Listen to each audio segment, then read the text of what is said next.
Right after this. Well, my earliest education, of course, was in Gadsden, Alabama, which is my hometown. I did, however, actually graduate from a boarding school in North Carolina, Mary Potter Academy, Presbyterian boarding school.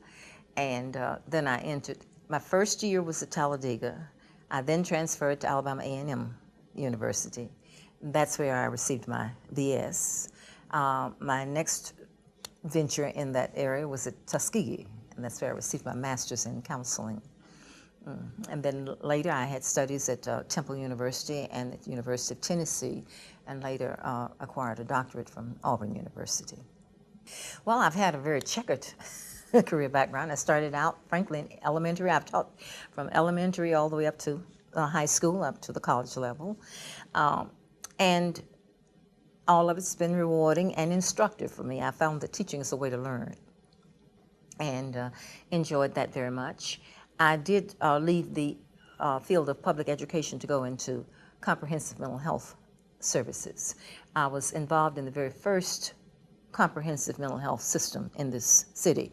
Prior to that, there had been one small outpatient clinic that dealt primarily with clients that had been hospitalized. But it was an interesting thing because I came in under a grant that was for to serve as a consultant, school consultant, relating to mental health principles in application of education. And then that expanded eventually to a full department, and it became community affairs director for the Wiregrass then Comprehensive Mental Health System, now Spectra Care. And after that, staff changes and priorities, I then became director of day treatment services and served there until I left the mental health system. I was a grant coordinator at Alabama Aviation College at that time for drug prevention related to airline services. And then Troy State at that time, University, I became director of the AmeriCorps program for the length of that grant. I feel that African American history is important to everyone. And it is important because it is where we seek and get our identity. Every person has a history. If you're in a culture that does not represent you totally, it is even more important that you get some understanding of how you came to be and just who you are. But that identity is involved in what other people like you, representing you, may have done. And one of the things that makes it so important in this culture is that the history of the black in America is a tortured one.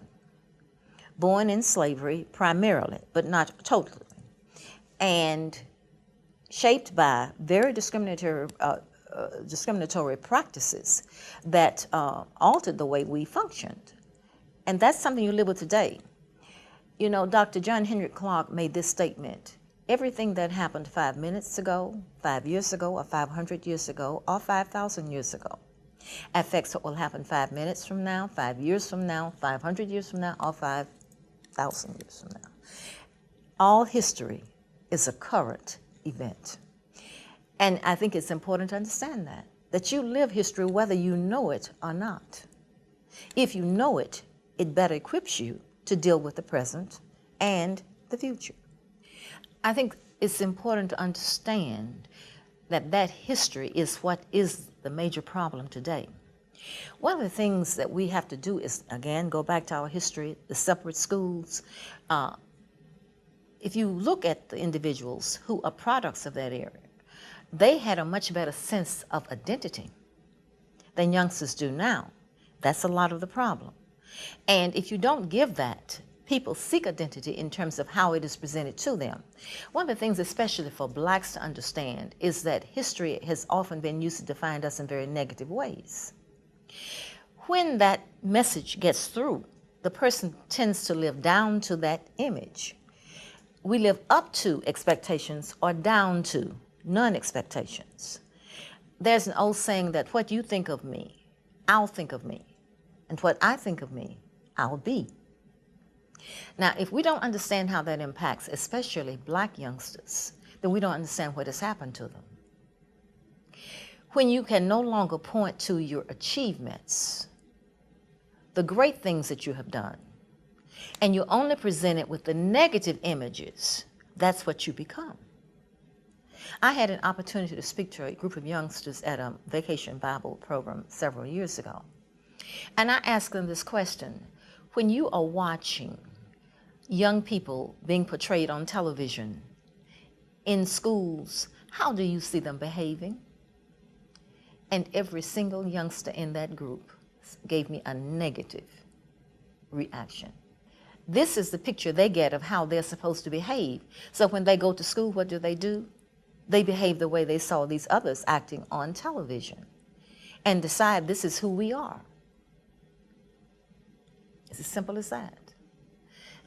So these are things that we have to be aware of. The music that we feed to our children, vulgar, degrading, gives us an image that this is who we are. So we become that. History helps us define all of the wonderful people. We had a group of youngsters come here. They were brought over by a group. They were in a program, and they are obviously students that are already alienated. And they went through the museum. And one of the fellows, when he got up to me, he looked and he said, "You know, I never knew we did anything like this." And the other fellow said, "Me neither, man." And I thought that there was a total message in those words. That's what I mean by history. Your question is, how can we stretch Black history beyond Black History Month? And that is a very difficult question. I find myself pondering that a lot. One, I was aware when we started with the museum that we would be dealing with that issue. And what it tends to do is to restrict us to only looking at the history 1 month per year. Well, the history is too broad. You have to understand we have the oldest history in the world.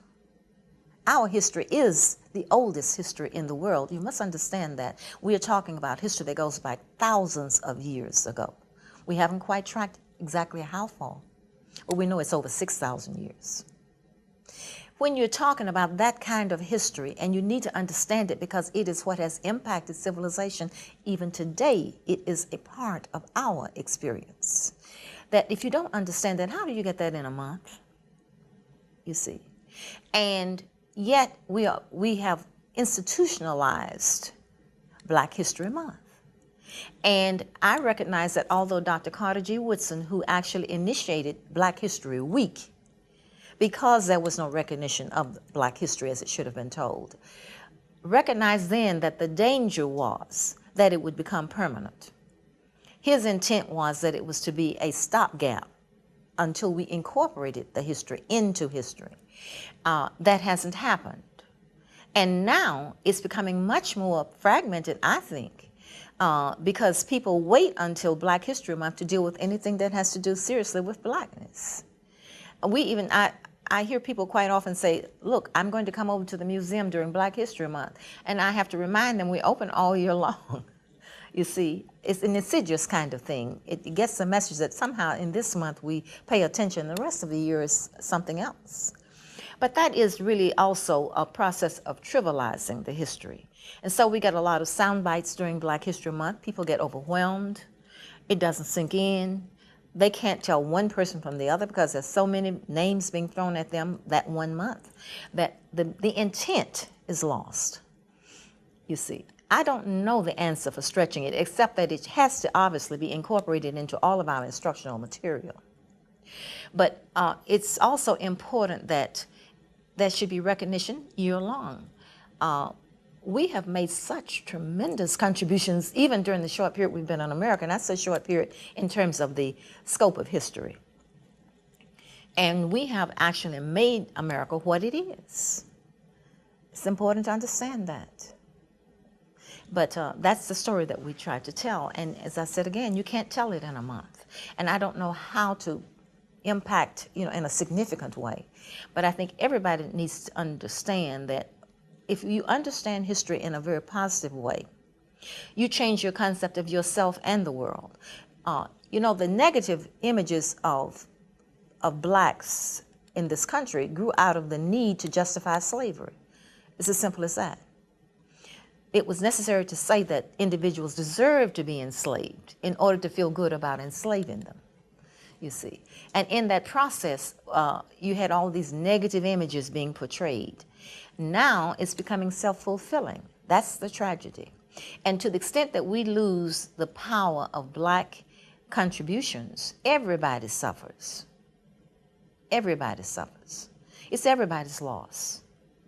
That's what we have to understand. You cannot trample on one part of your population without damaging the other.